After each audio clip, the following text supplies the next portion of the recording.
Hey, my name is Heneghen. I'm a stand-up comic, and they asked me to tell the worst road story. And God damn it, I'm not sure I can even come up with the worst one. There's a lot of shitty ones. But I think it's like when I first got started, I was doing about 6 months, and they talked me into going on a run to Canada with Joey Vespasiani. And we got up to the first gig, and I was green, dude. I had maybe 20 minutes. I got up in front of this room and I froze, and so I fucking bailed. I fucking closed, got off the stage.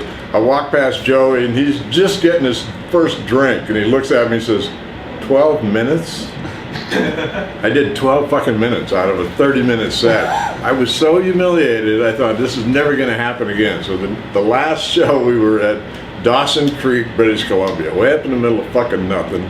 It's the middle of winter, it's colder than shit.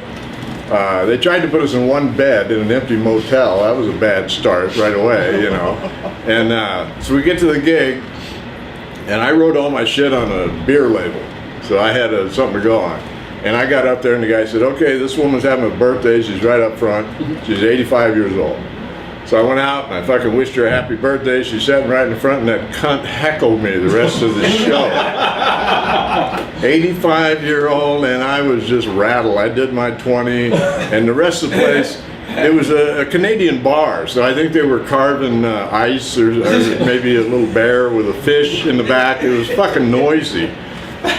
And Joey got up there, and he's a veteran, he fucking knows, you know, and he got up there and did his 45, and he got the same response. They just heckled him and talked and just screamed.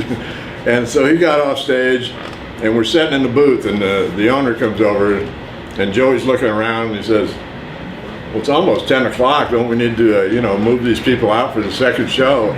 And the owner said, oh no, it'll be the same crowd.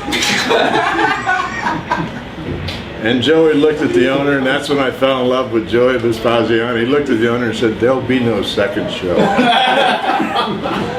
So it could have been a lot worse. I think if I'd have had to go back up, I don't think I'd have ever gone on stage again. Because I only had that 20. And they didn't listen to it the first time. I knew they weren't going to listen to it. And it wasn't very fucking funny to begin with. So we're driving home from this gig, the same goddamn gig. We're out in the wilds of Alaska, British Columbia, there's snow everywhere. Not a bit of fucking traffic. We're lucky to be even moving. And we get up there, and there's a brand new truck on the side of the road on fire. Totally engulfed in flames. There is not a fucking house or a tree or anything within miles. And we just kept fucking going. So I think that's got to be probably the worst goddamn, you know, because it was just scary. Just I should have never been out there. I'd only been doing this 5 months, maybe. I had no business featuring anywhere. Well, maybe Pegasus. But anyway, that's my road story. Okay. Right. Thank you.